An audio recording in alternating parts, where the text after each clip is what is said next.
Hey guys, it's Tim from Pro Wrestling Unlimited, and we're here with our Survivor Series review and recap. Nick, what's going on? What's going on, folks? Welcome to the Survivor Series recap. You're lying to me if you are physically able to watch Daniel Bryan get dropped on his skull and not go, oh, God. It's scary, man. It's scary. But this pay-per-view, albeit kind of a weird, sloppy mess at times, ended up working out. Let's talk about it, folks. Not much to talk about on the pre-show other than it didn't count because they said Raw won everything, but SmackDown won the pre-show match. It was the 5 SmackDown tag teams versus 5 SmackDown tag teams, and the Usos were victorious there. So as we moved on to the main card, we did learn that there was a fight backstage between Natalya and Ruby Riott, and both by Alexa Bliss were kicked off of the team. They were then replaced by Bayley, Sasha Banks, and we also learned that Mandy Rose would be replacing Charlotte Flair for the SmackDown Women's team. Naomi was now the captain, I guess. Yeah. We then also got a video package on the pre-show stating that Lars Sullivan is coming soon. What do you think about that? I like it. Why not, man? I think it's cool. I have a question for you because we haven't had you talk much about the NXT show you went to, but Meltzer talked about it last night. He said that Lars is so big, he actually made Keith Lee look small. He made Keith Lee look physically small. He said if you did Brock versus Lars, Brock would look small. You think? Yes, absolutely. Like, Absolutely. He's tall. He's really tall. Yeah. Meltzer was like, I don't think I've seen Lars Sullivan in person before, and he was way bigger than you would think. Huge guy. Interesting. So he's coming to the main roster. I think Raw. I don't know why. I just have a feeling maybe Raw because Raw's got more giants and big guys. Yeah, definitely. So before anything happens, we're going to talk about this right now. Kristen McNutt, $5 super chat donation. What is your thoughts on Enzo crashing the party and getting ejected? I really have no thoughts. He snuck in wearing a hoodie and then thought he was cool. He bought a ticket. Well, yeah. He had to have. Or someone had an extra one and gave. I don't know exactly. No one knows exactly what happened. Apparently, he's also banned from ever going to the Staples Center again, too. He's an idiot. He's just an idiot. That's all he is. No, there's nothing to it. Some lady said that when the security yanked him off the chair he was standing on, he landed on top of her and hurt her arm. So I don't know what's going to happen with that. Yeah, who knows, honestly. There's not really much to say. So we'll get going with Survivor Series. Survivor Series kicked off with the 5-on-5 women's elimination match. For SmackDown, it was Carmella, Mandy Rose, Sonya Deville, and Asuka, and Naomi taking on Bayley, Sasha, Nia, Mickey, and Tamina. Match was alright, had an interesting ending. So Nia Jax had a lot of heat on her, of course, from what happened with the Becky Lynch stuff. Really, the crowd wasn't much into this except for booing Nia. Not just booing Nia, just raining down with boos. Yeah. Insane. So, at one point, Tamina pinned Naomi with a super kick right away. Carmella pinned Tamina with a schoolboy, or schoolgirl, if you want to call it that. Mandy Rose was made to look really good. She pinned Mickie James after Deville gave James a running knee. The idea was that Rose stole Deville's win, so I don't know if they're going to do like they're friends, but is there a little dissension? Mm-hmm. Bayley pinned Carmella with a Bayley to belly. Banks then beat Rose with the Banks statement. Bayley and Deville were both counted out at ringside. Bayley then gave her a Bayley to belly on the outside. And then, in an interesting turn of events, Jax shoved Sasha off the top rope, and Asuka used the Asuka lock to make her tap. Before Asuka was able to get to her feet, Nia ran in and hit a couple leg drops and then pinned Asuka, Nia, the sole survivor. Very weird. Nia, getting the victory, but turning on one of her team members. Again, I don't like the idea of her getting rewarded for hurting Becky. I think it's terrible. Someone replied to me on Twitter. Her name was Emily Pratt. She was there when we were at the New Japan stuff. She was like, they're also doing storylines with someone's dead father and cancer. So I guess nothing's really off limits when it comes Well, to I WWE. mean, Paige and Charlotte brought up Reed's death. Exactly. So I know that nothing's off limits, but I don't like the idea of celebrating what Nia did, letting her do that kind of stuff. Because what she did was fucking terrible. Yeah, and now they're going to, in my opinion, I don't know this, but it looks like now they're going to try and make it seem like Nia's this just beast that can knock anybody out, and she's got the power to just take out everybody. Like, they're going to build her up even more like the what do they call it, immovable object and the irresistible force. Mm-hmm. So then we see, huh? I was just say, but it happens, man. Oh, yeah. So then we see Stephanie and Baron Corbin backstage. She said Corbin can be the full-time general manager, but to make that happen, you gotta get a full clean sweep here at Survivor Series. Paige and Shane McMahon show up and didn't really say much of nothing. Yeah, literally nothing important. So then we get pretty good match. Shinsuke Nakamura, the U.S. champ, versus Seth Rollins, the IC champ. Really good match. I thought it went a little long. Yeah. Felt slow early, but built up to a good ending. They did all the near falls, and Rollins won clean with a curb stomp. Even though SmackDown won the tag team match earlier, they were already showing that Raw was up 2-0. Like I said, that SmackDown match did not matter. Mm-hmm. I do want to make one reference from the pre-show match, though, that I forgot to mention. Scott Dawson does not need to be doing dives. No. That dive through the top and middle rope, no, sir. He barely got through the ropes. Yeah, no, he barely did. I like it. So the Raw team was shown backstage. The men, Braun Strowman, said he didn't like Lashley, Ziggler, or McIntyre. McIntyre said that he's the one who should be given the orders. He said, I ended Shane McMahon. He said, I'm ending Shane McMahon, my bad. Strowman and huh? He did too. Strowman and McIntyre were arguing that R-Truth came in. This is a little weird, but I guess it made sense for the R-Truth character. He wanted to give them a pep talk, and Corbin said, you're not on this team. Get out. Strowman wasn't allowed to touch Corbin, as we know, so he threw Leo Rush into Corbin instead. Thank you, Corey, for the $10. This is hello, everyone. And I also want to say thank you, Corey. Thank you. Corey offered me free tickets to NXT San Jose. Oh, nice. Yeah, because I went to high school with the young lad, the young boy. Thanks, Corey. It's nice to see you, brother. So next up, we got The Bar versus AOP. Not much of a match here. There was one point when the Big Show had Drake Maverick up on the apron, and he grabbed him by the throat, looking like he was going to choke slam him off, and Drake Maverick peed himself. That was so stupid to me, man. The Vince humor strikes again. Yeah, no, so you're not kidding. Vince likes pee and fart jokes. Basically, AOP used their double team neck breaker on Sheamus for the victory. Nothing of note, really. Also, during this match is when the Enzo stuff occurred. Yeah, that Enzo stuff was really, really dumb. Yeah. So we then see the SmackDown men's team backstage getting a pep talk. Miz called himself 2/3 of the best in the world. R-Truth came in. R-Truth asked Shane if he could join the SmackDown roster. Shane said, you're on the roster. And then R-Truth goes, oh, good. It's a mess over there on Raw. Yeah, it was pretty funny. R-Truth, his comedic timing's just really good. Yes. Then we get the Cruiserweight title match. Pretty good match. Buddy Murphy versus Mustafa Ali. Real quick to call Paulus with the $5 tonight. Ronda was initiated to the world of professional wrestling. It's an old school way of doing it, but she took it. I think there's a lot more to that than just like taking your lumps. But I'll get to my reasoning on why I think they had the heel turn happen now. I can also Charlotte, say, oh, go for it.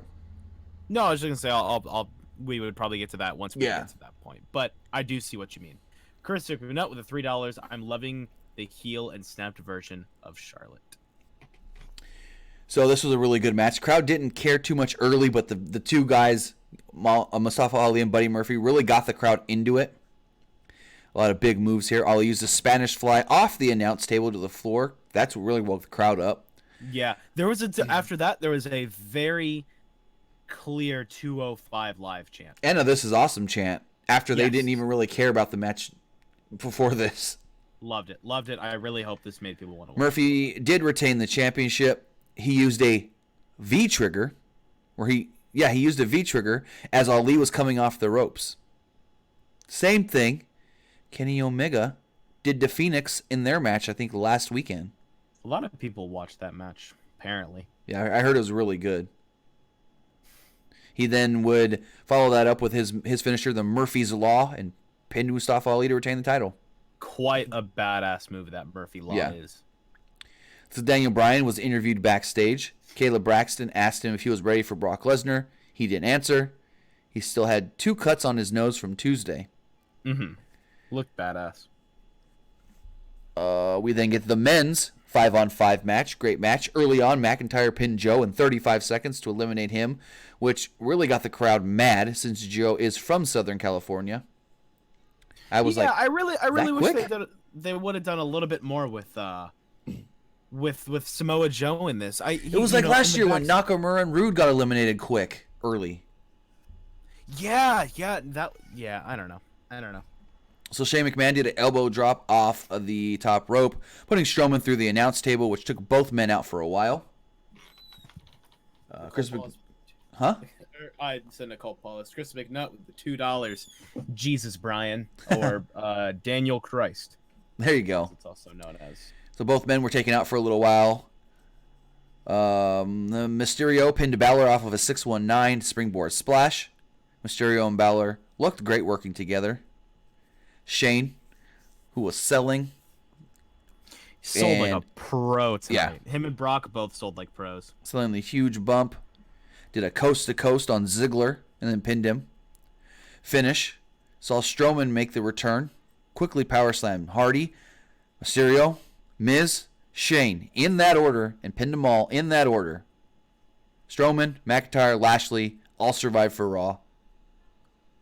Weird that they had basically Strowman kill them all. And it made Strowman, I guess, look like a So the way I took tonight is they made Strowman look like a goddamn monster. They look Brock Lesnar look human. But did he really look like a monster after Corbin laid him out?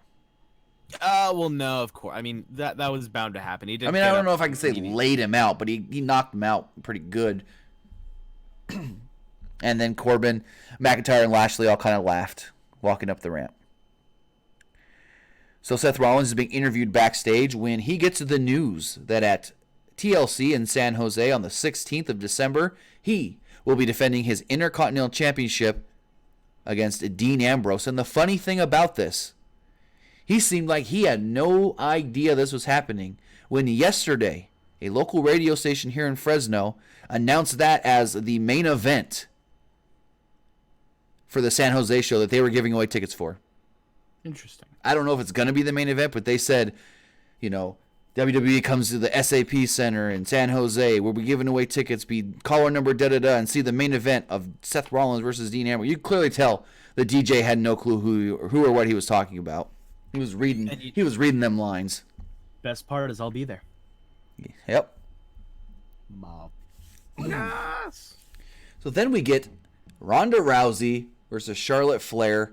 And I did hear that these two... So, in Los Angeles, there's a very popular and famous school that Brian Kendrick works out a lot at and trains people at called the Santino Bros or Santino Brothers. I don't know exactly which name it goes by. Ronda worked out a lot there when she first started. When they were trying to make Eva Marie into something, they sent her down there to work with Brian Kendrick. Yes. And apparently, Charlotte and Ronda flew into LA Wednesday and had been working on this match there all week, since Wednesday, off and on. You know what? It shows because, albeit the beginning of this match being very, I wouldn't say sloppy, but very brawlish, which felt like they were gathering their pace, saying, all right. Then it became a very technical, good, fun match. Excuse me. I would say... Beautiful feedback. I would say the match was rough at times, not much, but a little bit. But, like you said, with the brawls early, did almost give it a real sport fight feel a little. Yes. So Rousey's mouth was busted open early with an inadvertent elbow. The big story is that Charlotte turned heel. Not much really to talk about before that. Like Nick said, they brawled a lot. There was a lot of good-looking stuff from both women. Charlotte hit a really, really good spear on Probably Ronda. the greatest spear she's ever hit.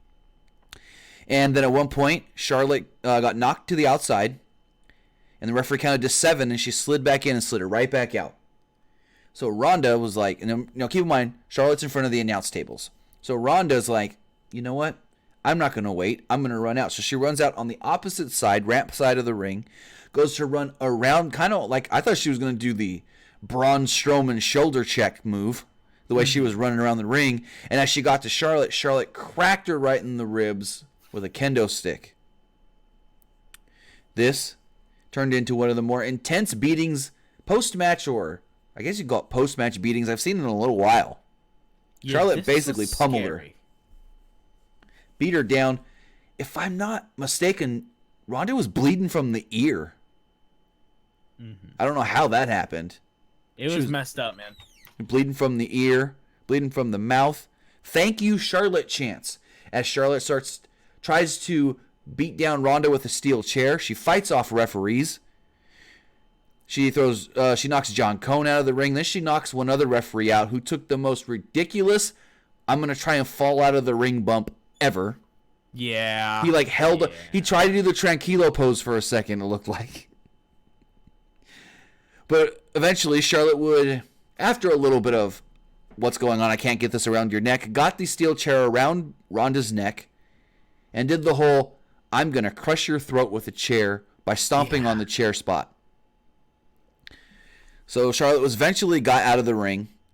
Fans loved this. They chanted at Ronda, "You deserve it." Yeah. They chanted for Becky. And so there's referees and agents all trying to tend to Ronda in the ring. They tried to give her some water. She wouldn't take it. She's spitting out blood. And as she's walking up the ramp, she didn't want no help to walk. She turns around at the top of the ramp, almost in tears. And the entire building is booing her. I did not expect that. I kind of did just because of Becky, man. You think? A lot of people wanted Becky. So I guess you could say Ronda won by DQ. Yeah, Ronda wins by disqualification. And Corey Graves, I think it was Corey Graves, as Ronda's walking to the back goes, and just think about it. Ronda most likely has Nia Jax next. Yeah. Woohoo. Most likely going to happen at TLC in December. I'll be using the bathroom. So then with that, we'd get the main event of the night. Daniel Bryan taking on Brock Lesnar. This match. I sent out a tweet about 8 minutes in going, well, this is one of those Brock's getting ready for the UFC and doesn't want to do much matches. Oh, Boy, was I wrong. Because this match started off with Daniel Bryan taunting him. Yeah. Taunting him hard. Daniel Bryan even got in the ring at one point as he made Brock chase him around the ring at one point as well. But Daniel Bryan did the whole thing where Brock does his bounce kind of thing with his hands going down. Mm-hmm. But Bryan looked like he was trying to do an Irish jig. Yeah, it looked really funny. So Bryan's taunting and slipping out of the ring, slipping back in the ring. Brock finally just has enough and slips out of the ring, tries to chase down Bryan. And before all of that, though, Bryan tried to start off hot, where he basically ran at Brock and drop kicked him in the knee. Didn't really do much to Brock. Finally, they were both back in the ring. And Daniel Bryan takes a German suplex like Sunil Singh. I think it was Sunil Singh took on Monday. Landed right on the back of his head. Neck, everything. It was rough to watch. Takes a bunch of more Germans. Brock is lifting him up like he's lifting up my 7-year-old son that weighs 80, maybe 60 pounds, at most 50, maybe 50, 60 pounds. Like, That's how easy Brock was lifting up Bryan. Also, I didn't like where they were like, Brock Lesnar's here at 260. Daniel Bryan, Brock Lesnar, that's almost a 100-pound difference. I don't think Bryan's only 160. No, he's. I think he's at least 2. Has to be. I think AJ's 210. Yeah, he's plenty of. I was like, 100-pound difference. It's maybe 50. Like, let me Google this really fast. Daniel Bryan weight. So as we go on here, Daniel Bryan, Seth Rollins, or not Seth Rollins, Brock Lesnar. Yeah, Bryan is billed at 210. Yeah. So Bryan's just taking suplex after suplex, getting pummeled by Brock. Quite scary. And then he just starts firing back. At one point, Brock went to pick him up off the ground, off the mat, and he kicked Brock in the face. Kind of discombobulated Brock there for a minute. Oh, yeah. With that, he starts to take over a little. I guess you could say he tries to take over. I don't know if you can. Do you think he gets a boost? Yeah, I guess the boots. Puts the boots to him. Starts to take him down a little bit. Where was I? Hold on. My notes froze here. Here we go. So, Bryan kicks Brock in the face. Bryan tried to fight back. Worked a little bit. The referee then gets knocked down. So what does Bryan do? He low blows Brock Lesnar right in the balls. Then he hits the running knee. Hits the running knee. Brock Lesnar goes down. I'm like, okay, what's going to happen here? Tries to go for the pin. Nothing really. Bryan attacks Lesnar with a plethora of kicks. He just starts kicking the crap out of Brock. Then he does the whole face stomp thing that he did to AJ on Tuesday. Brock gets out of the ring, and Bryan goes after him with a dive. Brock catches Bryan, but Bryan slips out and throws Brock right into the turnbuckle pad, or the turnbuckle post. So Brock gets to his feet. Bryan does another dive, but this time gets caught, and he goes spine first into the turnbuckle. So Lesnar grabs the ring steps, and he tries to hit Bryan with them before crashing into the post. Bryan nailed Lesnar with another knee. Lesnar recovers to land knee strikes, kicks Bryan in the gut and throws him back in the ring. Bryan hit Lesnar with another running knee strike for a near fall. Bryan follows it up by attacking Lesnar with a chop block. Bryan then smashes the leg of Lesnar into the ring post from the outside. Lesnar gets back in the ring, and Bryan nails a missile dropkick. Bryan then hits Lesnar with a series of running drop kicks. Lesnar goes for an F5, but Bryan counters into the yes lock. Lesnar would eventually break free. Bryan would transition that into a triangle choke. Lesnar gets free yet again, hits Bryan with the F5. 1, 2, 3. Brock wins, but just like last year after Survivor Series, he is seen walking up the ramp limping. Good match overall between Brock and Daniel Bryan. Yeah, it was good. Brock's good for about one good match a year, and it's that Survivor Series apparently. So to be honest, I think Sean tweeted this out, and I would agree. He said, I think I may be hyped for Survivor Series weekend every year now. Yeah, the wrestling this weekend, phenomenal. Yeah. Everything about this weekend was decent. Good takeover.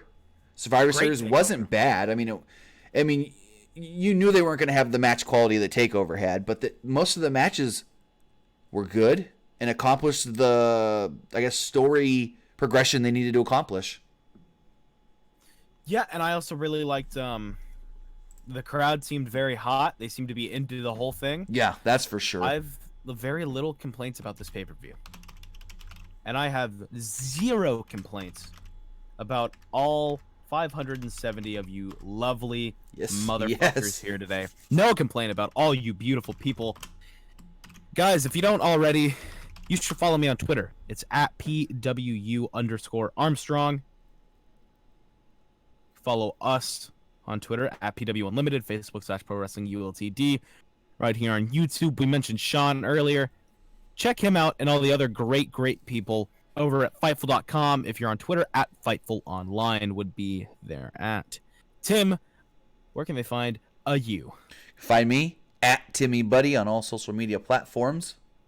Yeet. And yeah, Survivor Series, to be honest, usually we come out of a main roster pay-per-view and you're like, The show was all right.